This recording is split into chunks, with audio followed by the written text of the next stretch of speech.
Hello दोस्तों, स्वागत है आपका हमारे YouTube channel mission lecturer UK 2025 पर। तो दोस्तों, आज हम उपस्थित हुए हैं एक और बेहतरीन क्लास के साथ, जिसके अंतर्गत हम एक प्रीवियस ईयर क्वेश्चन पेपर को कंप्लीट करेंगे और पूरे के पूरे 100 क्वेश्चन दोस्तों इसके अंतर्गत हम करेंगे।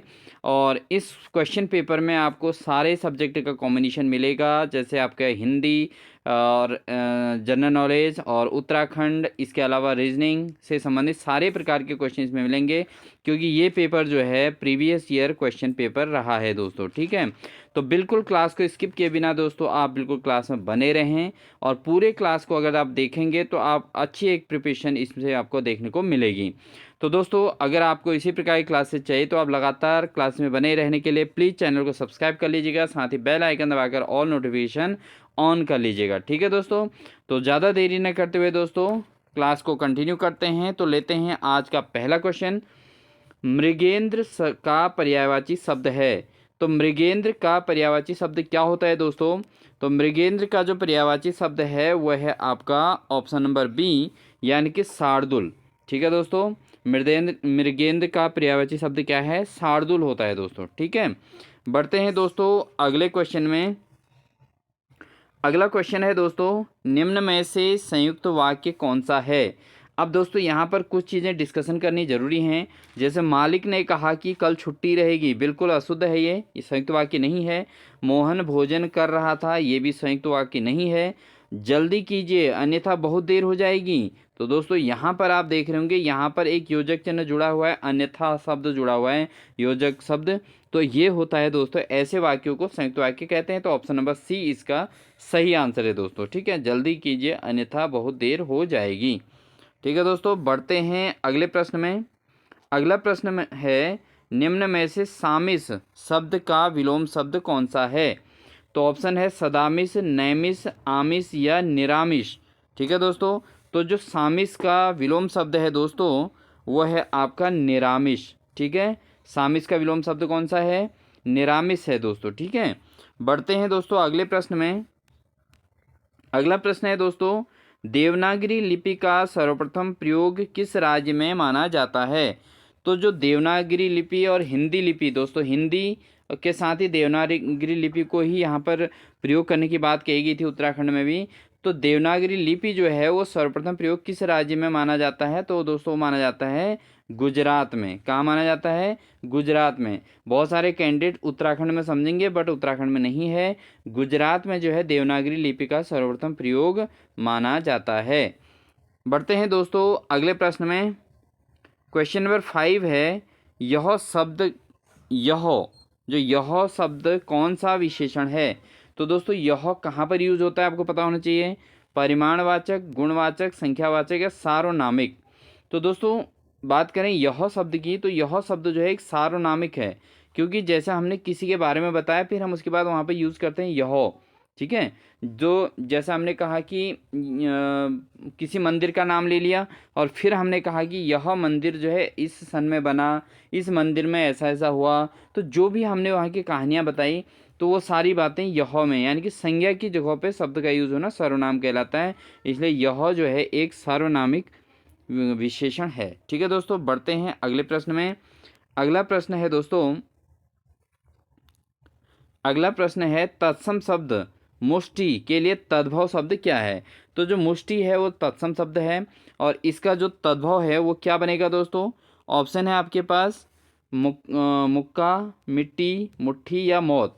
तो दोस्तों इसको पढ़ के पता चला है मुष्टि, मुष्टि का जो तद्भव होगा दोस्तों होगा मुट्ठी। क्या होगा दोस्तों? मुट्ठी। ठीक है, बढ़ते हैं दोस्तों अगले प्रश्न में। अगला प्रश्न है, कारक के भेद होते हैं। कारक के कितने भेद होते हैं दोस्तों? तो कारक के टोटल होते हैं दोस्तों 7, 6, 5 या 8। तो इसका सही आंसर है वो है 8 भेद होते हैं कारक के। कितने भेद होते हैं दोस्तों? 8 भेद होते हैं कारक के। कितने? 8। ठीक है दोस्तों, तो यहाँ पर हमारे जो 20 क्वेश्चन रहेंगे दोस्तों वो आपके हिंदी के रहेंगे। फिर अन्य क्वेश्चन जो आएंगे वो आपके सामान्य ज्ञान से भी आएंगे, और साथ ही आपका उत्तराखंड से संबंधित आएंगे, तर्क शक्ति से संबंधित आएंगे। तो सभी प्रकार के क्वेश्चन इसके अंतर्गत मिलेंगे दोस्तों। ठीक है, तो पेपर 100 नंबर का है, और पहले ग्रुप सी के अंतर्गत ये पेपर हुआ है। तो उसी पेपर को हम यहाँ पर सॉल्व कर रहे हैं दोस्तों। ठीक है, बढ़ते हैं दोस्तों अगले प्रश्न में। तो कारक के भेद होते हैं दोस्तों 8। उसके बाद बढ़ते हैं अगले प्रश्न में। अगला प्रश्न है दोस्तों, भाषा का आरंभ किससे होता है? तो भाषा का आरंभ किससे होता है दोस्तों? ऑप्शन है शब्द से, ध्वनि से, वर्ण से या पद से। तो जो भाषा का आरंभ किससे होता है दोस्तों, वो होता है आपका ध्वनि से भी होता है और वर्ण से भी। ठीक है, जब ध्वनि उत्पन्न होगी तभी वर्ण को एक्सप्लेन कर पाएंगे, तो भाषा का आरंभ वहीं से स्टार्ट हो जाता है। तो बी और सी दोनों ऑप्शन यहाँ पर सही होंगे दोस्तों, क्योंकि यहाँ पर जिन अभ्यर्थियों ने ध्वनि को यूज किया होगा, ध्वनि शब्द को लिया होगा, तो वहाँ भी नंबर मिले होंगे, वर्ण को भी नंबर मिले होंगे दोस्तों। ठीक है, तो बी और सी यहाँ पर दोनों सही आंसर होते हैं। अगला प्रश्न है दोस्तों, सपना क्या है? तो देखिए यहाँ पर देखिए वाक्य दिया है, सपना क्या है? नयन सेज पर सोया हुआ आँख का पानी, उक्त में नयन सेज में कौन सा अलंकार है?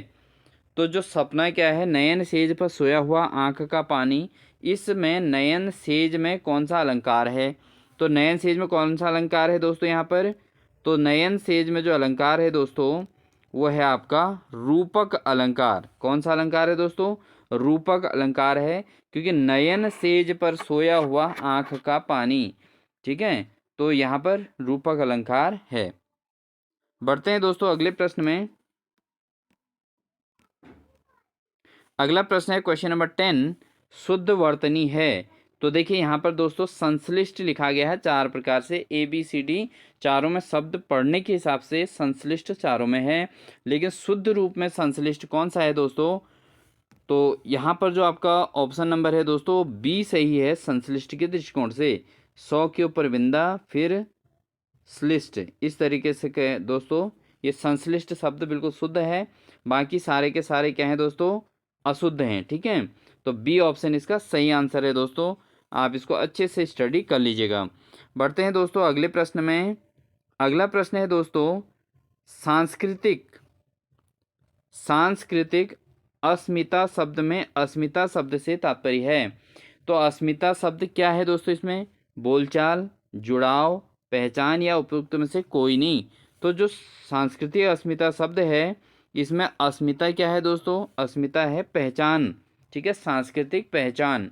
अगर हम अस्मिता शब्द का अर्थ बताएं तो यहाँ पर सांस्कृतिक पहचान शब्द बनेगा दोस्तों। ठीक है, अस्मिता का मतलब पहचान हो गया। ठीक है दोस्तों, बढ़ते हैं अगले प्रश्न में दोस्तों। अगला प्रश्न है, अरण्य रोदन मुहावरे का अर्थ है। अरण्य रोदन मुहावरे का क्या अर्थ है दोस्तों? छिपकर रोना, व्यर्थ में रोना, रोने का दिखावा करना या अत्यधिक रोना।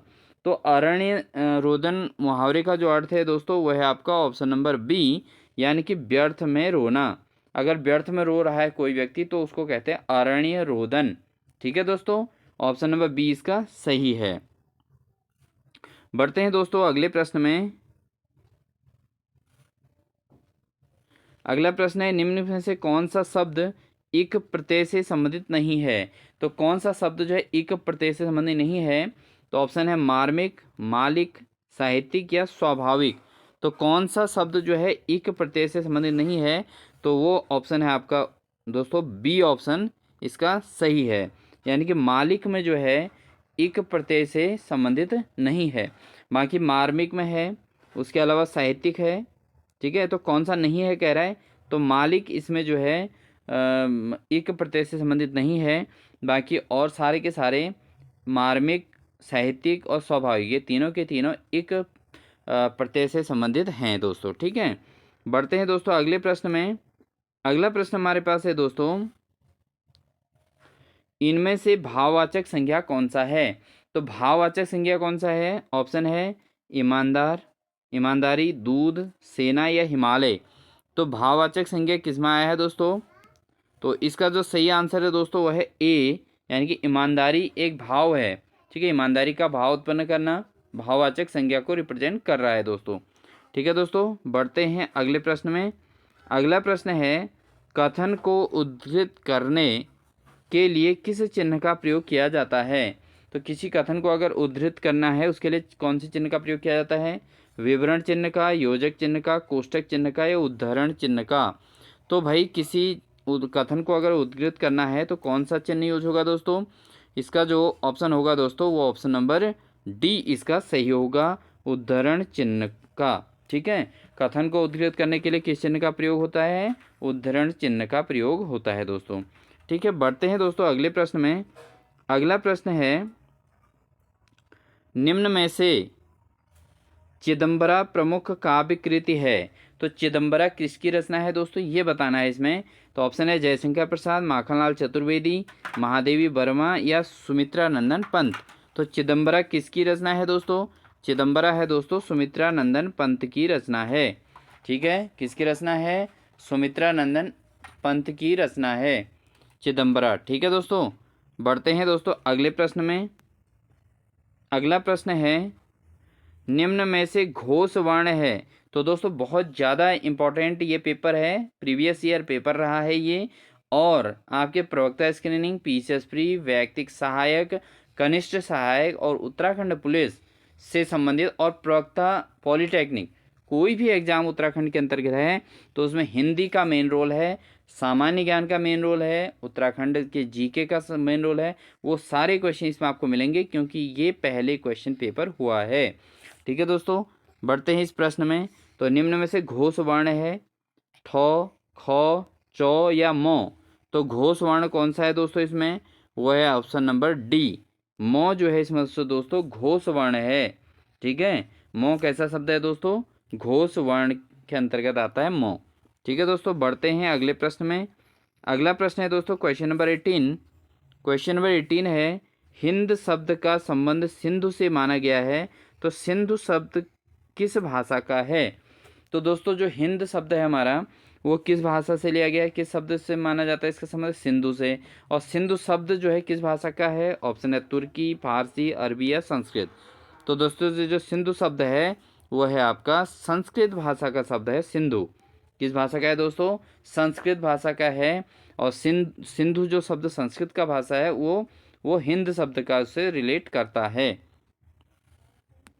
अगला प्रश्न है दोस्तों क्वेश्चन नंबर 19, निम्न में से कौन सा शब्द स्त्रीलिंग है? तो कौन सा शब्द इसमें से स्त्रीलिंग है दोस्तों? सभा, सनी, जंगल या मेला। तो कौन सा शब्द स्त्रीलिंग है दोस्तों? तो इसमें जो है स्त्रीलिंग जो शब्द है दोस्तों वह है सभा। ठीक है दोस्तों, सभा जो है यहाँ पर, क्योंकि हम कहते हैं सभा हो रही है, ठीक है, वहाँ सभा हो रही होगी, तो यहाँ पर स्त्रीलिंग का रिप्रेजेंट। जबकि शनिदेव यहाँ कहा जाता है, या शनिवार है। और जंगल में जैसे हम कहते हैं जंगल में आग लगी है, ठीक है, तो जंगल क्या है, या जंगल जो है यहाँ पर स्त्रीलिंग नहीं है, पुल्लिंग को रिप्रेजेंट करता है। मेला है ना, मेला लगा है बोलते हैं, मेला लगी है नहीं बोलते हैं।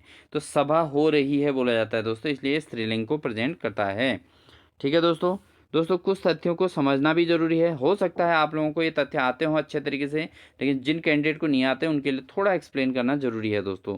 तो इसके लिए क्षमा चाहते हैं, थोड़ा ये चीज़ें होनी भी जरूरी हैं। तो इसका आंसर था दोस्तों ए। ठीक है, बढ़ते हैं दोस्तों अगले प्रश्न में। अगला प्रश्न है, अर्थ के अनुसार वाक्य का प्रकार नहीं है। तो अर्थ के अनुसार जो वाक्य का प्रकार नहीं है, विस्मयादिबोधक, संदेह सूचक, अर्थबोधक या विधानार्थक। तो अर्थ के अनुसार वाक्य का प्रकार कौन सा नहीं है दोस्तों? वो है आपका ऑप्शन नंबर सी, यानी कि अर्थबोधक। ठीक है, अर्थ के अनुसार वाक्य का प्रकार अर्थबोधक नहीं है। विस्मयादिबोधक भी होता है वाक्य का प्रकार, संदेह सूचक भी होता है और विधानार्थक भी होता है, लेकिन अर्थबोधक नहीं होता। तो ऑप्शन नंबर सी सही है दोस्तों इसका। बढ़ते हैं दोस्तों अगले प्रश्न में।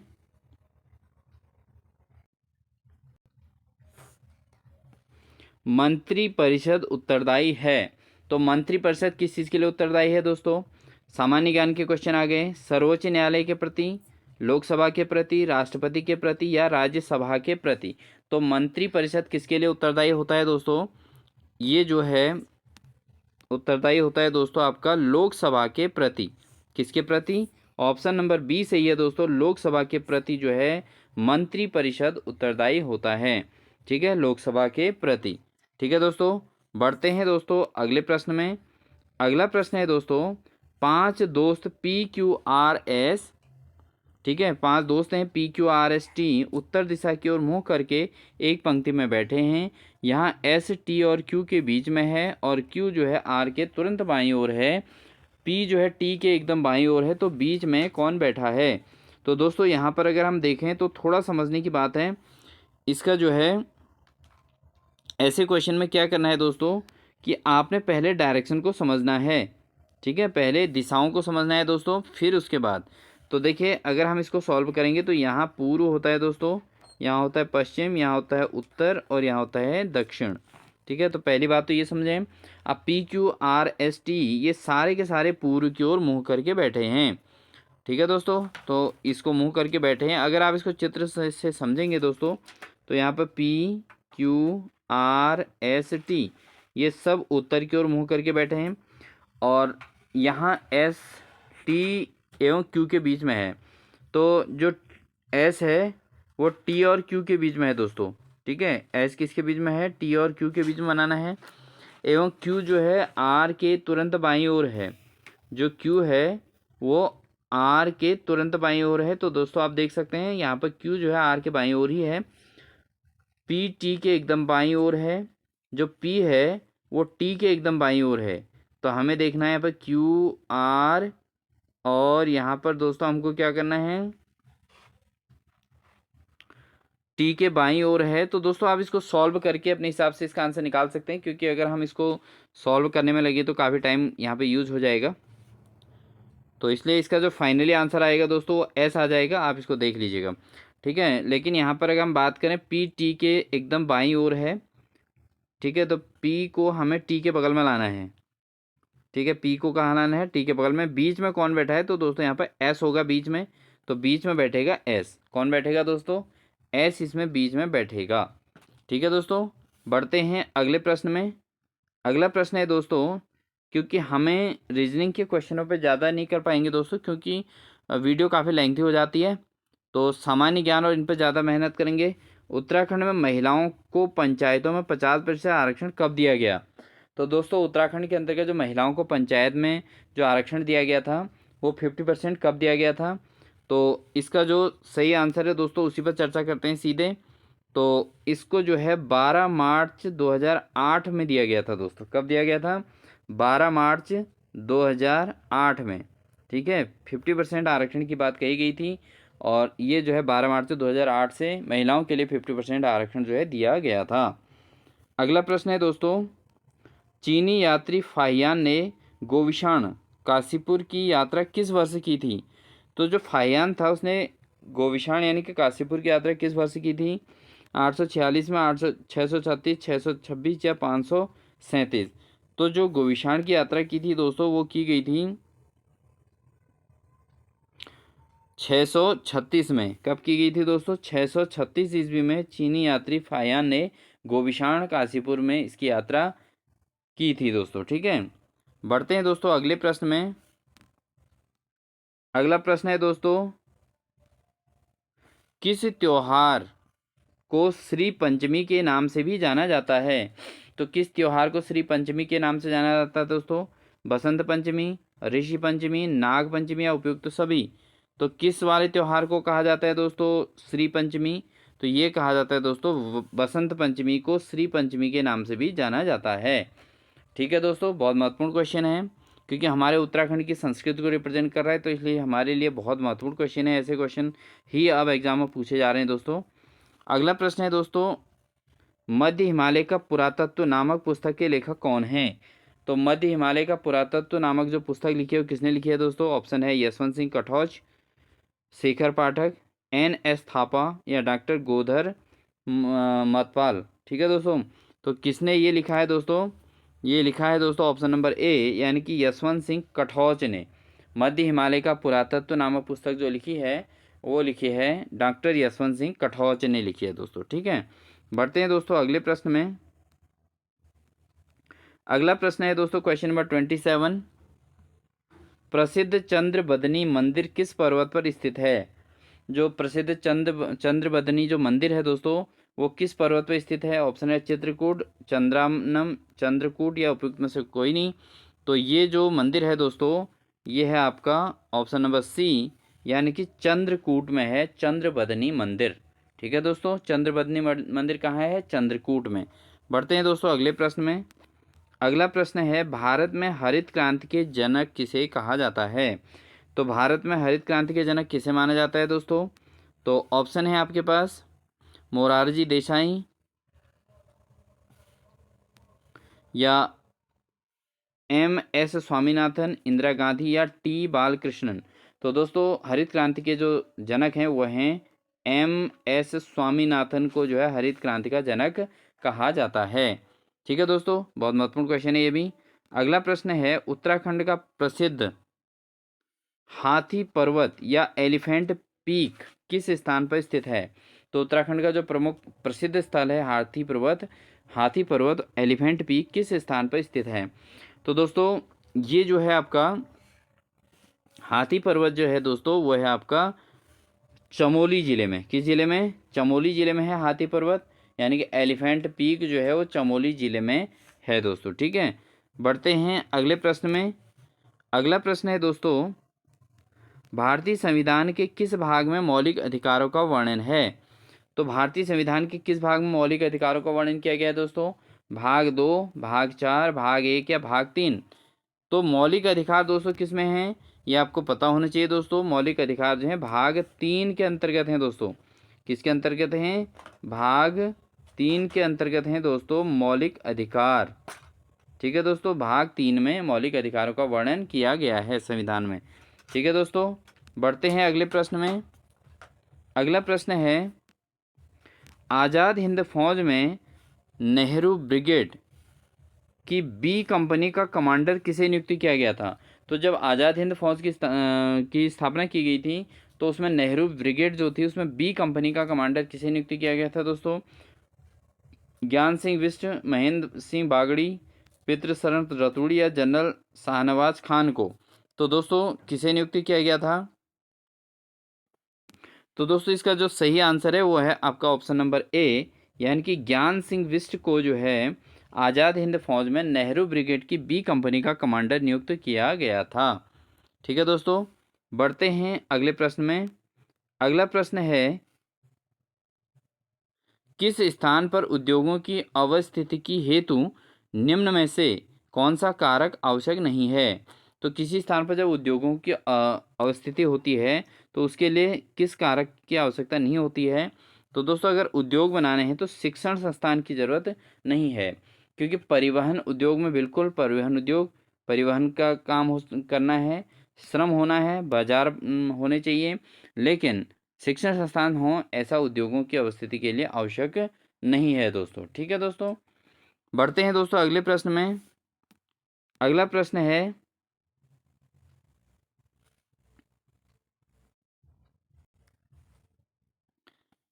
ब्रिटिश कुमाऊं गढ़वाल नामक पुस्तक के लेखक कौन हैं? तो ब्रिटिश कुमाऊं गढ़वाल नामक पुस्तक के लेखक कौन है दोस्तों? ऑप्शन है पातीराम, डॉक्टर RS टोलिया, डॉक्टर यशोधन मटपाल, या शेखर पाठक। तो दोस्तों ब्रिटिश कुमाऊं गढ़वाल नामक पुस्तक के लेखक कौन हैं? वो है आपके RS टोलिया। तो डॉक्टर RS टोलिया जो है ब्रिटिश कुमाऊं गढ़वाल नामक पुस्तक के लेखक हैं दोस्तों। ठीक है, बढ़ते हैं अगले प्रश्न में। अगला प्रश्न है दोस्तों, अनुसूचित जनजातियों के आरक्षित सीटों में किस राज्य को लोकसभा के मजिक सीटें प्राप्त हैं? ठीक है दोस्तों, तो अनुसूचित जनजातियों के आरक्षित सीटों में किस राज्य को लोकसभा में मजिक सीटें प्राप्त हैं? तो ऑप्शन है उड़ीसा, छत्तीसगढ़, मध्य प्रदेश, या झारखंड। तो इसका जो सही आंसर है दोस्तों वो है आपका ऑप्शन नंबर सी, यानी कि मध्य प्रदेश को जो है अनुसूचित जनजातियों के आरक्षित सीटों में जो है सीटें प्राप्त हैं। ठीक है दोस्तों, बढ़ते हैं अगले प्रश्न में। अगला प्रश्न है दोस्तों, उत्तराखंड के किस जनपद का लिंगानुपात सबसे अधिक है? तो दोस्तों उत्तराखंड के अंदर किस जनपद का लिंगानुपात सबसे अधिक है? नैनीताल, हरिद्वार, अल्मोड़ा, या देहरादून? तो कौन सा जनपद ऐसा है जिसका लिंगानुपात सबसे ज़्यादा है दोस्तों? वो है आपका ऑप्शन नंबर सी, यानी कि अल्मोड़ा। ठीक है, अल्मोड़ा जनपद का लिंगानुपात जो है सबसे अधिक है दोस्तों। ठीक है, बढ़ते हैं दोस्तों अगले प्रश्न में। अगला प्रश्न है, भारत का क्षेत्रफल कितना है? तो बहुत महत्वपूर्ण क्लास है दोस्तों। भारत का क्षेत्रफल कितना है ये बताना है, तो इसका हम सीधे सीधे सही आंसर पर जाएंगे दोस्तों। ये है आपका 32,87,263 वर्ग किलोमीटर। ठीक है दोस्तों, 32,87,263 स्क्वायर किलोमीटर स्क्वायर। ठीक है दोस्तों, 32,87,263। ठीक है, इसको आप याद कर सकते हैं, यह है भारत का क्षेत्रफल, वो इतना वर्ग किलोमीटर, इतना स्क्वायर किलोमीटर है दोस्तों। बढ़ते हैं दोस्तों अगले प्रश्न में। यदि बीते हुए कल से 3 दिन पहले, तो आप इस क्वेश्चन को देख के कर सकते हैं दोस्तों। यदि बीते हुए कल से 3 दिन पहले बुधवार था, तो आगामी कल के 2 दिन बाद कौन सा दिन होगा।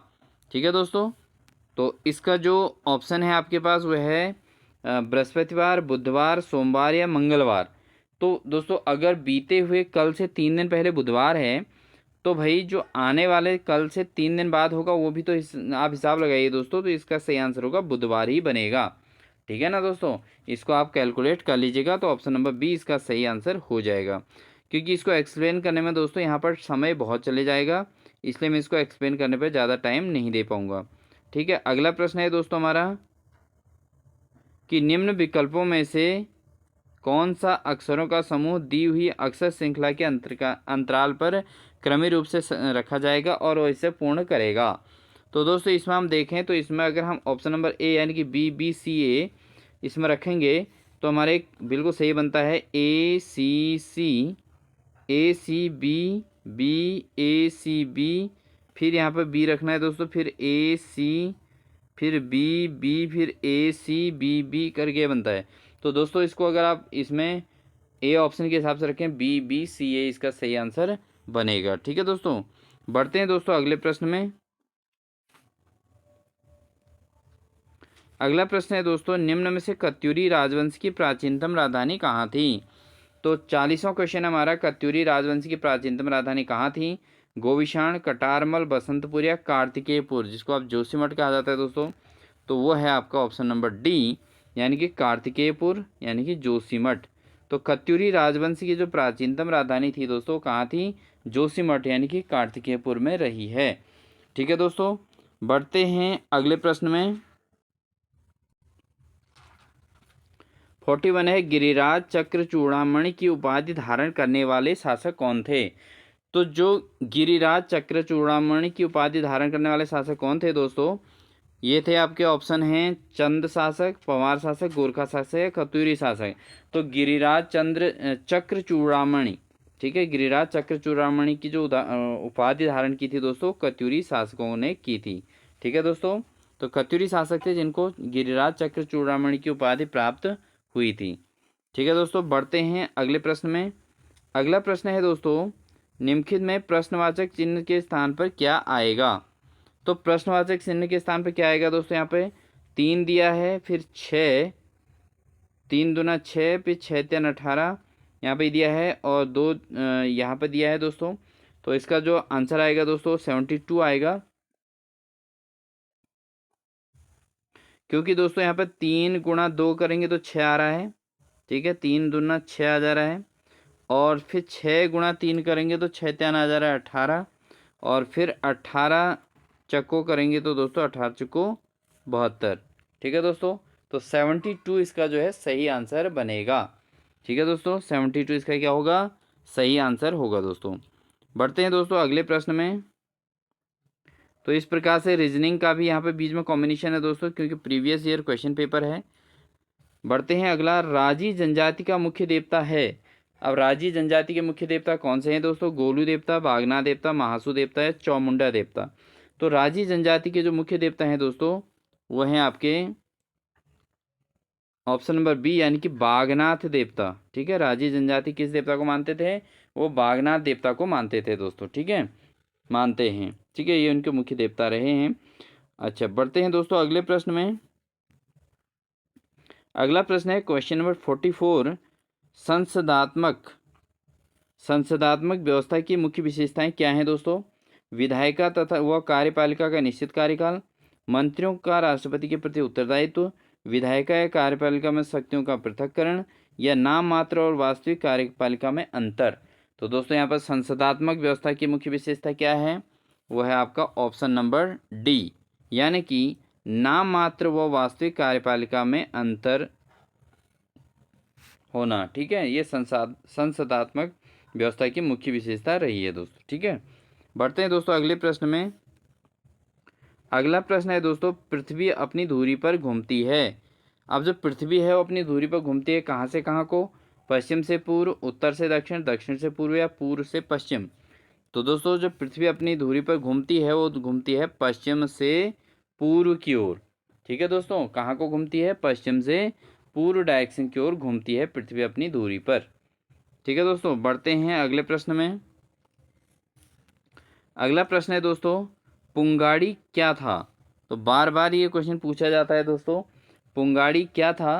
तो एक नजराना, भूमि कर, व्यापार कर या जल कर। तो ये एक प्रकार का कर है दोस्तों। अब ये किस पे लिया जाता है पुंगाड़ी? पुंगाड़ी जो कर है दोस्तों भूमि पर लिया जाने वाला कर है, जिसको पुंगाड़ी कर कहते हैं। ठीक है, पुंगाड़ी कहा जाता है और ये भूमि कर है दोस्तों। किस प्रकार का कर है? ये भूमि कर है दोस्तों। ठीक है, बढ़ते हैं क्वेश्चन नंबर 47 पर। क्वेश्चन 47 है, 42वें संविधान संशोधन अधिनियम 1976 के द्वारा संविधान की प्रस्तावना में निम्न शब्द जोड़े गए। तो भाई जब 42वां संविधान संशोधन हुआ 1976 में, तो संविधान की प्रस्तावना में कौन से शब्द जोड़े गए दोस्तों? तो इसके जो सही आंसर है दोस्तों वह है आपका समाजवादी, पंथ निरपेक्ष और अखंडता।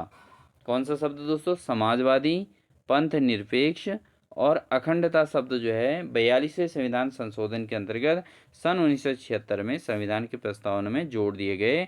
समाजवादी, पंथ निरपेक्ष और अखंडता शब्द। ठीक है दोस्तों, बढ़ते हैं दोस्तों अगले प्रश्न में।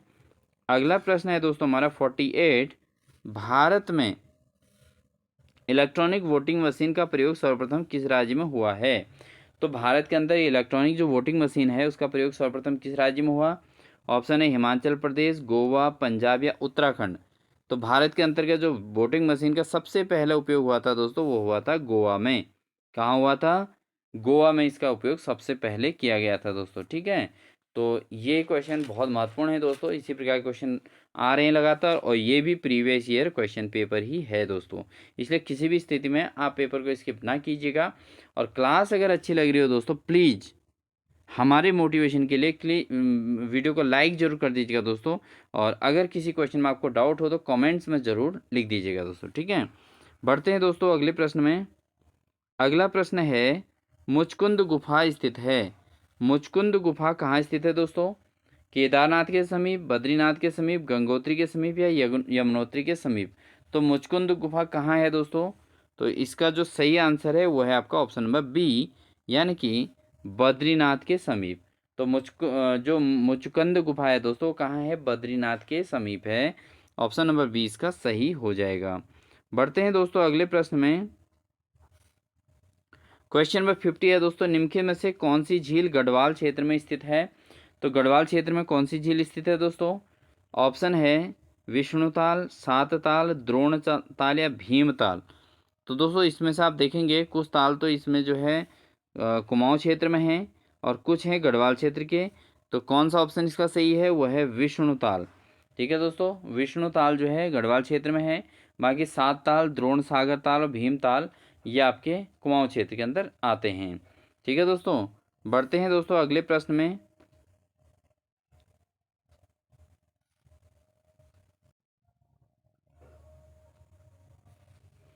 लोक उत्सव हिल यात्रा का संबंध किस जनपद से है? तो लोक उत्सव जो हिल यात्रा होती है उसका संबंध किस जनपद से है दोस्तों? उत्तरकाशी, पिथौरागढ़, बागेश्वरी या रुद्रप्रयाग से। तो दोस्तों इसका जो सही आंसर है वो है आपका ऑप्शन नंबर बी। जो हिल यात्रा होती है वो कहाँ होती है दोस्तों? पिथौरागढ़ में। कहाँ होती है दोस्तों हिल यात्रा? पिथौरागढ़ में होती है और ये जो है लोक उत्सव के रूप में मनाया जाता है दोस्तों। ठीक है, बढ़ते हैं दोस्तों अगले प्रश्न में। अगला प्रश्न है, निम्न लौह इस्पात संयंत्रों में से किस संयंत्र की स्थापना यूनाइटेड किंगडम के सहयोग से की गई? तो लोहा इस्पात संयंत्रों में से किसकी स्थापना यूनाइटेड किंगडम के सहयोग से की गई? ऑप्शन है भिलाई, राउरकेला, दुर्गापुर या बोकारो।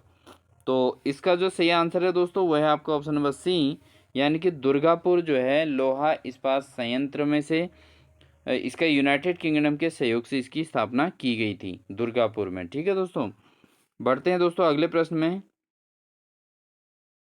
अगला प्रश्न है दोस्तों, उत्तराखंड क्षेत्र में राजस्व पुलिस व्यवस्था लागू हुई। तो किस वर्ष से उत्तराखंड में राजस्व पुलिस लागू हुई थी दोस्तों? बहुत महत्वपूर्ण क्वेश्चन है दोस्तों, किसी एक पेपर में और पूछा गया था ये, ठीक है, जिसके हमने प्रैक्टिस सेट कराई है इसकी। तो ये जो है दोस्तों आपका, जो उत्तराखंड में राजस्व पुलिस की जो स्थापना हुई थी दोस्तों, इसको व्यवस्था कब लागू की गई थी? ये की थी 1874 में। कब की गई थी दोस्तों? 1874 ईस्वी में भारत के अंतर्गत उत्तराखंड क्षेत्र में, जो उत्तराखंड है, इसमें राजस्व पुलिस की व्यवस्था 1874 में कर दी गई थी दोस्तों, ठीक है। बढ़ते हैं दोस्तों अगले प्रश्न में। क्वेश्चन नंबर 55 है दोस्तों, अकबर ने अपने साम्राज्य को 12 सूबों में कब बांटा था? तो ये तो आपको पता है दोस्तों, अकबर ने अपने साम्राज्य को कितने सूबों में बांटा था? 12 सूबों में बांटा था। और कब बांटा था दोस्तों? इसका जो सही आंसर है वो है आपका ऑप्शन नंबर बी, यानी कि 1580 में। कब बांटा था दोस्तों? 1580 में अकबर ने अपने साम्राज्य को 12 सूबों में बांट दिया था, ठीक है दोस्तों। बढ़ते हैं अगले प्रश्न में। अगला प्रश्न हमारा है दोस्तों, निम्न में से, देखिए बहुत इंपॉर्टेंट क्वेश्चन, निम्न में से कौन सा भारत में खोजा गया नवीनतम सिंधु स्थल है? तो कौन सा स्थल ऐसा है जो भारत में खोजा गया नवीनतम सिंधु स्थल है दोस्तों? ऑप्शन है कालीबंगा, धोलावीरा, रंगपुर या मालदा, ठीक है। तो इसका जो सही आंसर है दोस्तों वह है आंसर नंबर बी, यानी कि धौलावीरा। धौलावीरा जो जो है भारत में खोजा गया नवीनतम सिंधु स्थल है दोस्तों, धौलावीरा, ठीक है दोस्तों, धौलावीरा। बढ़ते हैं दोस्तों अगले प्रश्न में।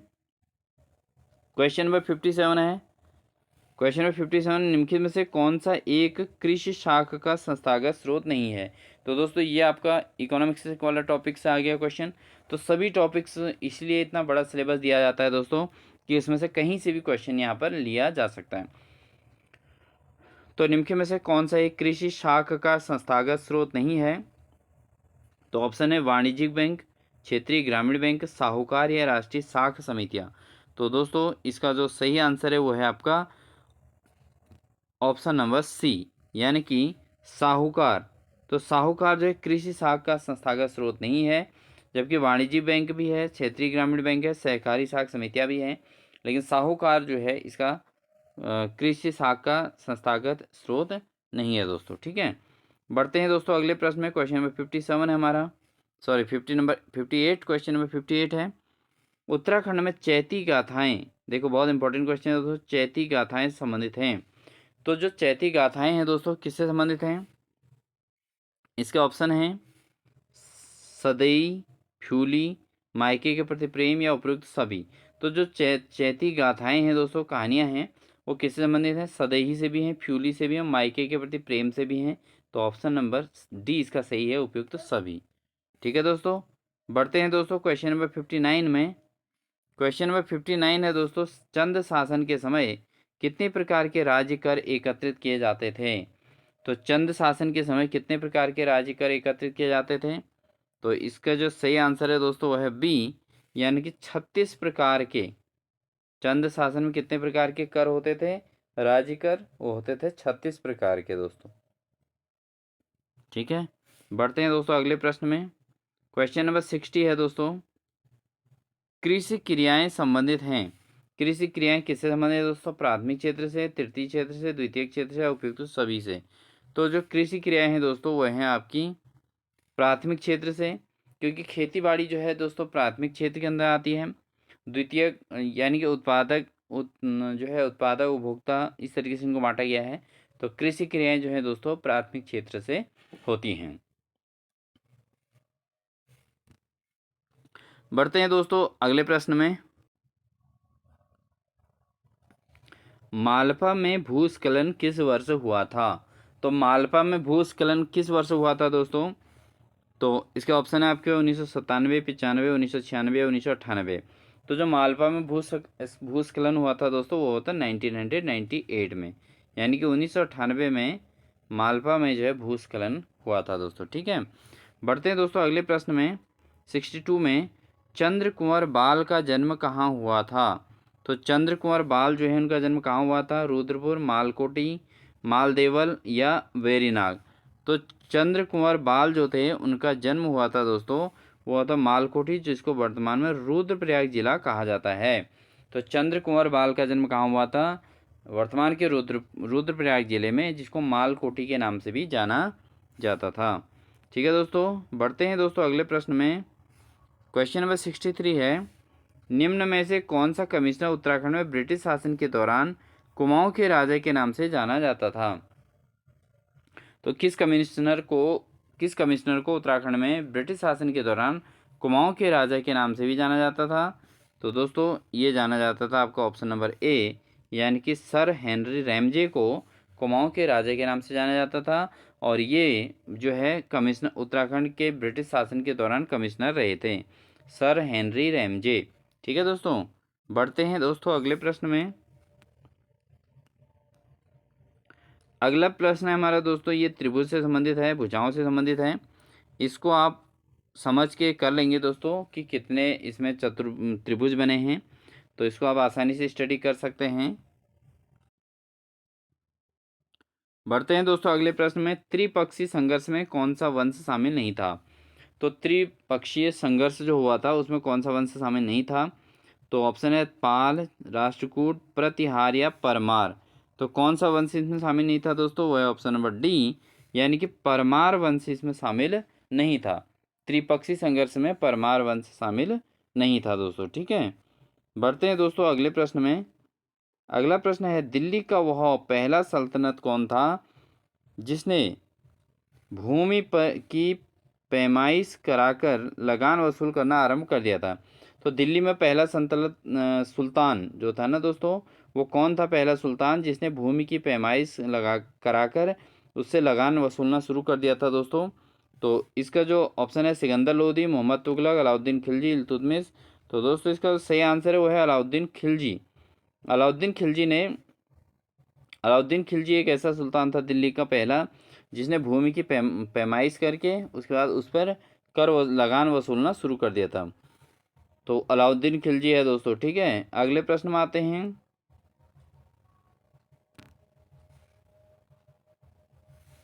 2 जनवरी 2020 को भारत के प्रधानमंत्री ने किस संगठन की 5 विज्ञान प्रयोगशालाओं का उद्घाटन किया था?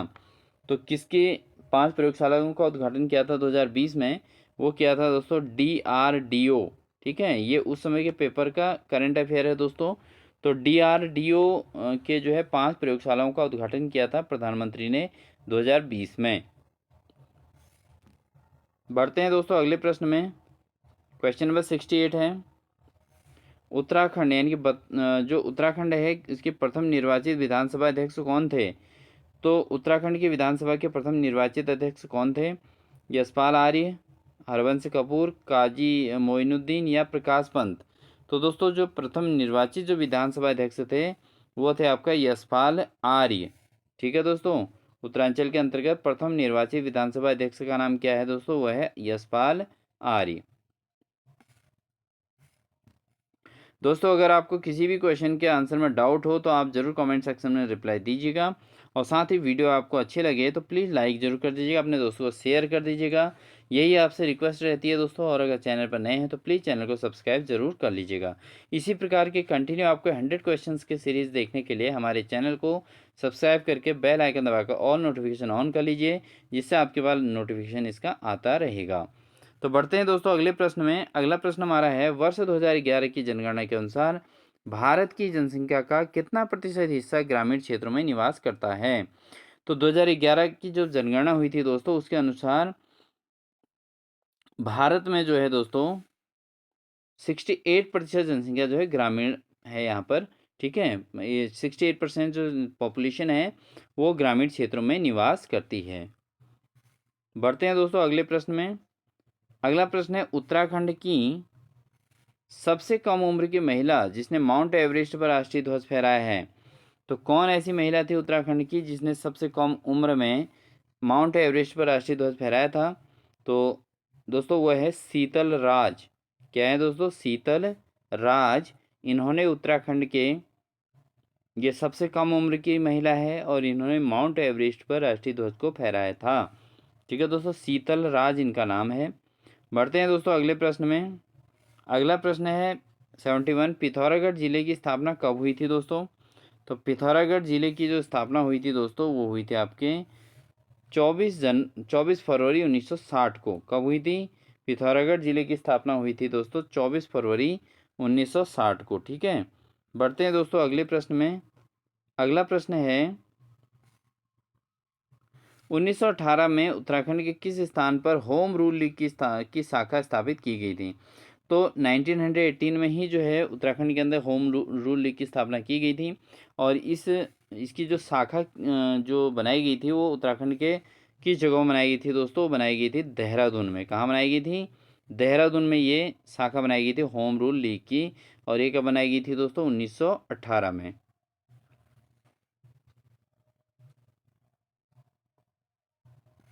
लेते हैं दोस्तों अगले क्वेश्चन को। अगला क्वेश्चन है दोस्तों, ये रीजनिंग का क्वेश्चन है, तर्क शक्ति का। एक पुरुष का परिचय कराते हुए एक महिला ने कहा कि इसकी माता मेरे पिता की इकलौती पुत्री है। पुरुष महिला से किस प्रकार से संबंधित है? तो दोस्तों ये पुरुष और महिला का जो रिलेशन होगा वो होगा आपका पुत्र का। ठीक है, पुरुष महिला से किस प्रकार संबंधित है? तो पुरुष जो है महिला का पुत्र है। ठीक है दोस्तों, आप इसको रीजनिंग को समझिए और उसके बाद इसको आसानी से कर सकते हैं। बढ़ते हैं दोस्तों अगले प्रश्न में। किस टिहरी नरेश ने उत्तरकाशी स्थित विश्वनाथ मंदिर का जीर्णोद्धार किया था? तो ये क्वेश्चन भी रिपीटेड है दोस्तों, अन्य पेपरों में भी दिख रहा है ये। तो किस नरेश ने जो है, टिहरी नरेश ने उत्तरकाशी में विश्वनाथ मंदिर का जीर्णोद्धार किया था? तो इसका जो सही आंसर है दोस्तों है बी, सुदर्शन शाह ने ये काम किया था दोस्तों। इन्होंने उत्तरकाशी में स्थित विश्वनाथ मंदिर का जीर्णोद्धार कर दिया था। बढ़ते हैं दोस्तों अगले प्रश्न में। अगला प्रश्न है गरुड़ शिला कहाँ स्थित है? गरुड़ शिला कहाँ स्थित है दोस्तों?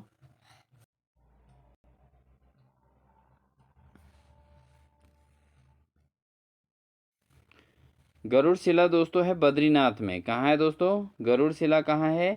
बद्रीनाथ में। ठीक है, बाकी केदारनाथ गलत है, गंगोत्री गलत है, यमुनोत्री गलत है। गरुड़ शिला जो है दोस्तों बद्रीनाथ में स्थित है। बढ़ते हैं दोस्तों अगले प्रश्न में। क्वेश्चन नंबर 76 में हम पहुंच चुके हैं दोस्तों। कुनिंद मुद्राओं का किस लिपि में अंकन हुआ है? तो बहुत इंपॉर्टेंट क्वेश्चन है, कुनिंद मुद्राओं का किस लिपि में अंकन हुआ है? तो इसका जो सही आंसर है दोस्तों वो है आपका ऑप्शन नंबर सी, खरोष्टी लिपि में भी और ब्राह्मी लिपि में भी। तो कुनिंद मुद्राएं जो हैं उनकी किस लिपि में आंका गया है? वो खरोष्टी लिपि में भी अंकन हुआ है और ब्राह्मी लिपि में भी किया गया है दोस्तों, लेकिन देवनागरी लिपि में नहीं किया गया है। ठीक है, तो कुनिंद मुद्राओं का जो अंकन है वो है खरोष्टी और ब्राह्मी लिपि। ठीक है दोस्तों, बढ़ते हैं अगले प्रश्न में। अगला प्रश्न है क्वेश्चन नंबर 77, निम्न में से भिन्न है। देखो ये रीजनिंग से रिलेट है, यानी कि कंप्यूटर का रीजनिंग है।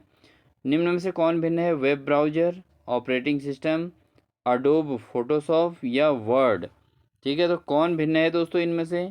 तो ऑप्शन नंबर डी इसका सही आंसर है, क्योंकि वर्ड जो है एक एमएस का जो है माइक्रोसॉफ्ट है ना, माइक्रोसॉफ्टवेयर है। जबकि वेब ब्राउजर इसके छोटे रूप है, ऑपरेटिंग सिस्टम अडोब फोटोशॉप। ठीक है दोस्तों, तो भिन्न कौन सा है इसमें? वर्ड। बढ़ते हैं दोस्तों अगले प्रश्न में। अगला प्रश्न है दोस्तों 106वीं भारतीय विज्ञान कांग्रेस संपन्न हुई। तो 106वीं भारतीय विज्ञान कांग्रेस कब कहाँ संपन्न हुई दोस्तों? इंदौर में, श्रीनगर में, कोलकाता में या जालंधर में?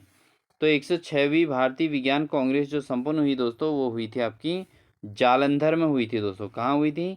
जालंधर में। ठीक है दोस्तों, बढ़ते हैं दोस्तों अगले प्रश्न में। एक दिव्यांग तैराक जिसने इंग्लिश चैनल पार किया है, तो ऐसे दिव्यांग तैराक का क्या नाम है दोस्तों जिसने इंग्लिश चैनल पार किया है? तो बजरंग पूनिया, साजन प्रकाश, रीमो साहा या रहमान वैद? तो दोस्तों इसके जो जिन्होंने दिव्यांग तैराक जिसने इंग्लिश चैनल पार किया है वो है आपका रीमो साहा भी है और रहमान वैद भी है। यानी कि इसके दोनों ऑप्शन सही हैं, सी और डी, इसके दोनों ऑप्शन सही हैं। तो दोनों में से कोई भी आ जाए दोस्तों एग्जाम में दोनों सही हो जाएंगे। रीमो शाह शाही और रीमो शाह और रहमान वैद ये दिव्यांग तैराक है जिन्होंने इंग्लिश चैनल को पार किया है। बढ़ते हैं दोस्तों अगले प्रश्न में। क्वेश्चन नंबर 80, आईएसपी का पूर्ण रूप क्या है? तो आईएसपी का पूर्ण रूप क्या है दोस्तों? तो इसका जो ऑप्शन है आपके पास information service provider, internet system protocol, internet service provider या इंफॉर्मेशन सिस्टम प्रोटोकॉल। तो इसका जो सही आंसर है दोस्तों वो है आपका ऑप्शन नंबर सी, यानी कि इंटरनेट सर्विस प्रोवाइडर। तो ISP का फुल फॉर्म है इंटरनेट सर्विस प्रोवाइडर। ठीक है दोस्तों, ये था दोस्तों क्वेश्चन नंबर 80। बढ़ते हैं दोस्तों अगले प्रश्न में। क्वेश्चन नंबर 81 है दोस्तों, निम्न में से किसने 1942 ईस्वी में भारत छोड़ो प्रस्ताव का समर्थन किया था? तो भारत छोड़ो प्रस्ताव का समर्थन किसने किया था? राजेंद्र प्रसाद, सरदार वल्लभ भाई पटेल, जवाहरलाल नेहरू या अबुल कलाम आज़ाद। तो किसने ये बात कही थी दोस्तों? तो भारत छोड़ो प्रस्ताव का जो समर्थन किया था दोस्तों वो किया था डॉक्टर राजेंद्र प्रसाद ने भी किया था और सरदार वल्लभ भाई पटेल ने भी किया था। तो अगर एग्जाम में इस प्रकार के कोई क्वेश्चन आते हैं तो उसमें दोनों में से अगर कोई भी टिक कर रखा है तो दोनों अभ्यर्थियों को नंबर मिल जाते हैं दोस्तों। ठीक है, तो भारत छोड़ो प्रस्ताव 1942 में आया था और किसने समर्थन किया था? 1942 में राजेंद्र प्रसाद और सरदार वल्लभ भाई पटेल ने इसका समर्थन किया था दोस्तों। बढ़ते हैं दोस्तों अगले प्रश्न में। भारत में बॉक्साइट का सबसे ज़्यादा बड़ा उत्पादक कौन राज्य है? तो बॉक्साइट सबसे ज़्यादा कहाँ होता है दोस्तों? तो ये उत्पादन होता है आपका उड़ीसा में। कहाँ होता है दोस्तों? भारत के अंतर्गत बॉक्साइट का सबसे ज़्यादा उत्पादन कहाँ होता है? उड़ीसा में होता है दोस्तों। ठीक है, बढ़ेंगे अगले प्रश्न में। उत्तराखंड आंदोलन में शामिल निम्न में से कौन एक वैज्ञानिक था? तो उत्तराखंड आंदोलन में शामिल होने वाले निम्न में से कौन एक वैज्ञानिक था? मथुरा प्रसाद बमराड़ा, विपिन त्रिपाठी, देवीदत्त पंत या यशोधर बैजवाल। तो उत्तराखंड आंदोलन में शामिल कौन सा वैज्ञानिक था दोस्तों? वो था आपका ऑप्शन नंबर सी, यानी कि देवीदत्त पंत। ठीक है, उत्तराखंड आंदोलन में शामिल वैज्ञानिक देवीदत्त पंत थे। ठीक है दोस्तों, बढ़ते हैं दोस्तों अगले प्रश्न में। क्वेश्चन नंबर 84 है, नंदा राज जात तीर्थ कहाँ से? नंदा राजा तीर्थ यात्रा में कांसुआ से होमकुंड की दूरी कितनी है? तो नंदा राजा यात्रा जो होती है दोस्तों वो कांसुआ और से होमकुंड होते हुए जाती है दोस्तों, हेमकुंड होते हुए। तो ये इसकी दूरी कितनी है? कांसुआ से हेमकुंड की दूरी कितनी है? तो दोस्तों इस प्रकार के क्वेश्चन भी एग्जाम में पूछे गए हैं। तो ये जो दूरी है दोस्तों 280 किलोमीटर है। कितनी है दोस्तों? 280 किलोमीटर कांसुआ से होमकुंड की दूरी है नंदा राजा यात्रा के दौरान। ठीक है दोस्तों, बढ़ते हैं दोस्तों अगले प्रश्न में। क्वेश्चन नंबर 85 है। क्वेश्चन नंबर 85 कहता है, किरातों को स्कंद पुराण के केदार खंड में किस शब्द से संबोधित किया गया है? तो किरातों जो शब्द है इसको स्कंद पुराण के केदार खंड में, स्कंद पुराण के केदार खंड में किस शब्द से संबोधित किया गया है? तो दोस्तों वो किया गया है आपका ऑप्शन नंबर सी, यानी कि भिल्ल। क्या शब्द दिया गया है? किरातों को भिल्ल शब्द दिया गया स्कंद पुराण के केदार खंड में। ठीक है दोस्तों, बढ़ते हैं अगले प्रश्न में। अगला प्रश्न है दोस्तों, प्रवास के जनांकीय परिणामों के संदर्भ में निम्न में से कौन सा कथन सत्य है? तो इसका जो सत्य कथन है दोस्तों उसी को हम चर्चा कर लेते हैं सीधे सीधे। तो यहाँ पर जो सत्य कथन है दोस्तों ऑप्शन नंबर डी है, उपयुक्त तो सभी, यानी कि ग्रामीण नगरीय प्रवास नगरों में जनसंख्या की वृद्धि में योगदान देने वाले महत्वपूर्ण कारक में से एक हैं। प्रवास से देश के अंदर जनसंख्या का पुनर्वितरण होता है। प्रवास से विभिन्न राज्यों में लिंग अनुपात असंतुलित हो गया है। उपयुक्त तो सभी। तो सारे के सारे ऑप्शन इसके सही हैं दोस्तों। ठीक है दोस्तों, बढ़ते हैं अगले प्रश्न में। अगला प्रश्न है दोस्तों क्वेश्चन नंबर 87, 1903 ईस्वी में हैप्पी क्लब की स्थापना किसने की थी? तो 1903 में जो हैप्पी क्लब की स्थापना की गई थी वो किसके द्वारा की गई थी दोस्तों? ये की गई थी दोस्तों पंडित गोविंद बल्लभ पंत ने 1903 में की थी दोस्तों हैप्पी क्लब की स्थापना। कब की थी? 1903 में। ठीक है दोस्तों, बढ़ते हैं अगले प्रश्न में दोस्तों। अगला प्रश्न है, निम्न में से धौलीनाग मंदिर किस जिले में स्थित है? तो निम्न में से धौलीनाग मंदिर किस जिले में स्थित है दोस्तों? बागेश्वर, अल्मोड़ा, पिथौरागढ़ या नैनीताल।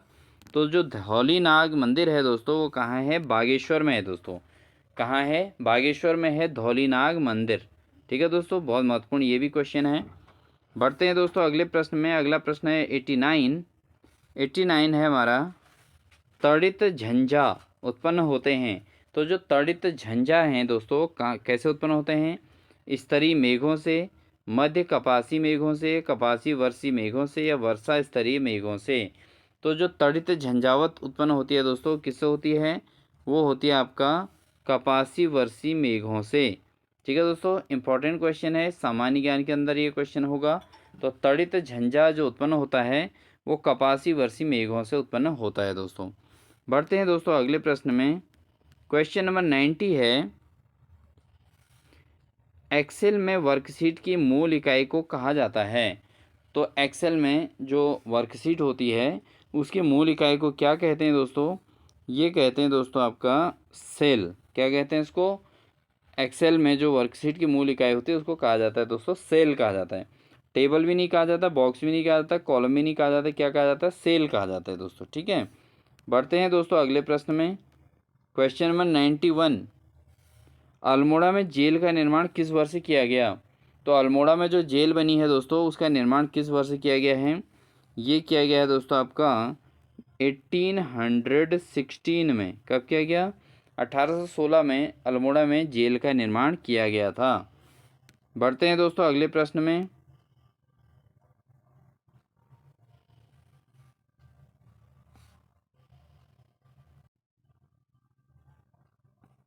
धौली घाटी में स्थित मलारी गांव में समाधियों का अध्ययन किसने किया था।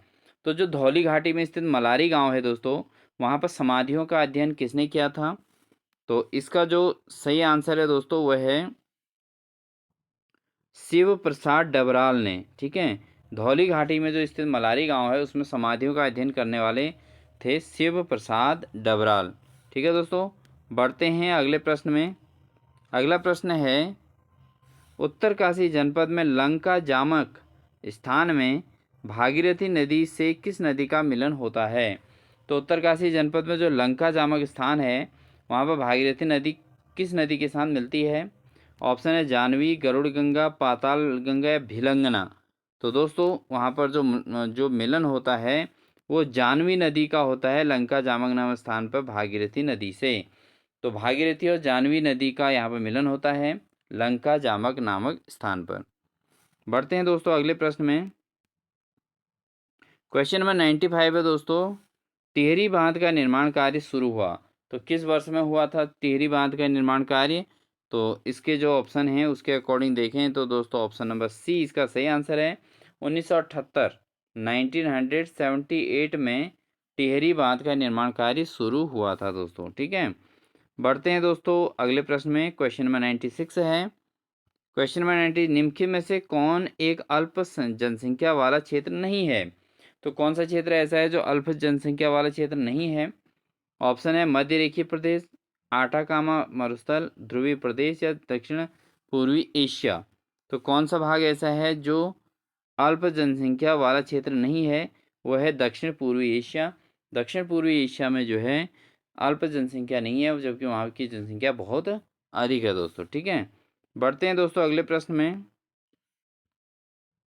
क्वेश्चन में 97 है, एक कक्षा में ऊपर से मोहित का क्रमांक 18, नीचे से क्रमांक 13, यदि कक्षा में 6 लड़कियां हैं तो कक्षा में कितने विद्यार्थी लड़के हैं। तो दोस्तों इसका जो आंसर है वो आपका ऑप्शन नंबर सी है। आप इसको कैलकुलेट करके करेंगे और इसका जो आंसर आएगा वो आपका 24 आंसर आता है। ठीक है दोस्तों, इसको आप सॉल्व करके देख सकते हैं। उसके बाद बढ़ते हैं दोस्तों अगले प्रश्न में। अगला प्रश्न है, श्रीनगर में 1839 ईस्वी में लावारिस फंड का प्रयोग कर किसने स्कूल खोला था। तो 1839 में श्रीनगर में एक लावारिस फंड का प्रयोग करके एक स्कूल खोला था। तो किसने खोला था, John Strachey, James Thomson, captain Huddleston या मैरी बर्डन। तो दोस्तों इसका जो सही आंसर है वो है ऑप्शन नंबर सी, यानी कि कैप्टन हडलस्टन ने लावारिस फंड का प्रयोग करके उसने स्कूल खोल दिया था। ठीक है, कब, 1839 में। बढ़ते हैं दोस्तों अगले प्रश्न में। अगला प्रश्न क्वेश्चन नंबर 99 है दोस्तों, अल्मोड़ा यानी कि कुमाऊं में महात्मा गांधी का आगमन कब हुआ था। 1927, 1930, 1929 या 1928। तो महात्मा गांधी का जो आगमन हुआ था दोस्तों अल्मोड़ा में वो हुआ था 1929 को। कब हुआ था, 1929 में महात्मा गांधी जो है कुमाऊं क्षेत्र के अंदर के अल्मोड़ा जिले के अंतर्गत इनका आगमन हुआ था। ठीक है दोस्तों, बढ़ते हैं दोस्तों अगले प्रश्न में, और आज की क्लास का ये हमारा अंतिम क्वेश्चन रहेगा दोस्तों। 1663 ईस्वी में शिवाजी ने शाइस्ता खां पर कहाँ आक्रमण किया था?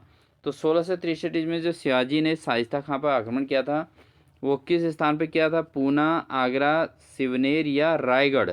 तो कहाँ किया था दोस्तों ये आक्रमण?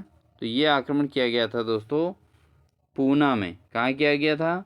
1663 में पूना में पूना में शिवाजी ने शाइस्ता खां पर आक्रमण किया था।